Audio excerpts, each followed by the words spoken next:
Why do some people think staying in a lousy relationship is better than being in no relationship? I mean, why does someone who's supposed to love and care about someone else regularly and publicly treat them like crap? I mean, why are relationships so complicated? Why am I renting? Look, here's the situation. 8 or 10 of us are hanging out. Jana and John are there. I'm probably more friends with Jana than John, but just friends. But things have gotten pretty weird between us since they started seeing each other. John seems to think that Jana's his property. This is so unlike Jana. She hardly says 2 words this whole time, and she always in no pain about something. Well, John jumps all over her, calling her all kinds of names. The nicest thing he said was, "You're an idiot. You don't know nothing." Then he says, "Why the hell are you wearing those tight jeans? They make you look fat." Whoa. He's way out of line here. I'm looking around seeing if somebody else is going to say something here. Not happening.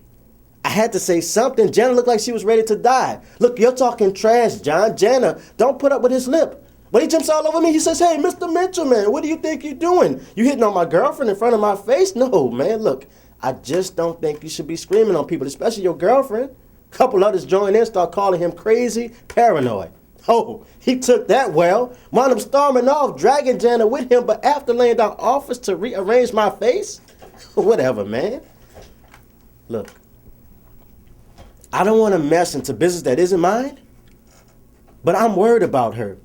This isn't the first time. I mean, if that's how he treats her in public, what else is going on in private? Part of me keeps saying, "Not your problem, Mitchell, man. Mind your own business." But if I continue to pretend that nothing's wrong with this picture, then I'm part of the problem. Gonna need some more of this. Hey, you guys want anything from the store?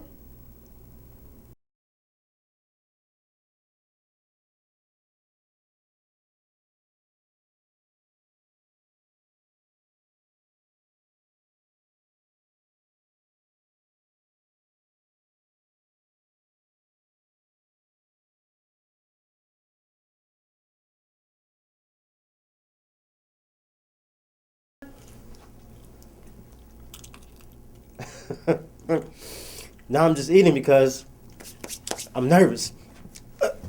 Jana does a study at the library while John's at work, and I decide to approach her there when John won't be around.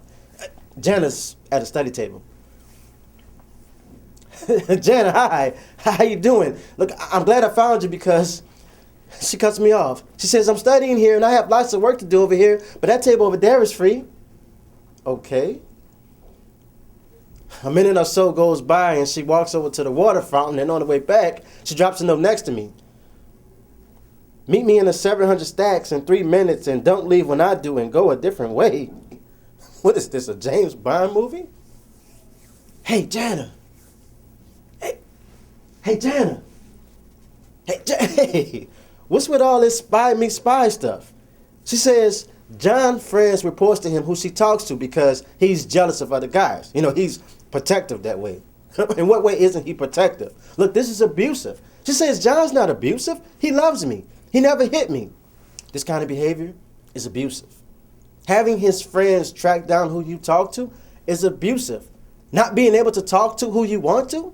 Look, Jana, this controlling crap. Putting you down in front of other people is worse than hitting you. And hey, what about the hole in the wall that he punched right next to your head? She looked startled.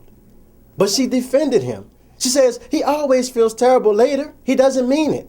She tells me that I don't understand John like she does. I don't know what he's been through. I don't know how tender, loving, and generous he can be. She's got a point there. Jana, I know he has his good points. I mean, you wouldn't go out with a guy who's a total... She asks, what do I want, because she has to go. Look, what I want is for you to know that I'm here. And I want to know that you're okay, safe. She says she's fine. She says, I'm leaving now, and if you're that concerned for me, you won't make it worse. And she left. Great.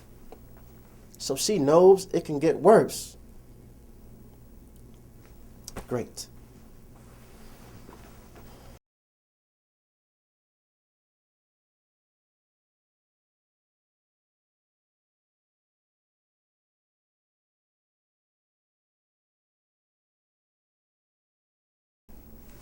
I called the hotline.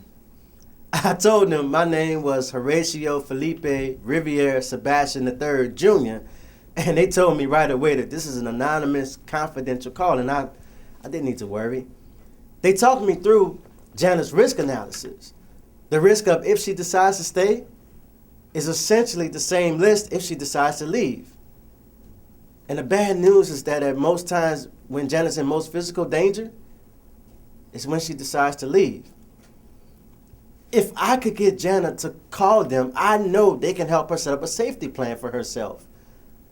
But a safety plan? I called the hotline because I wanted some answers.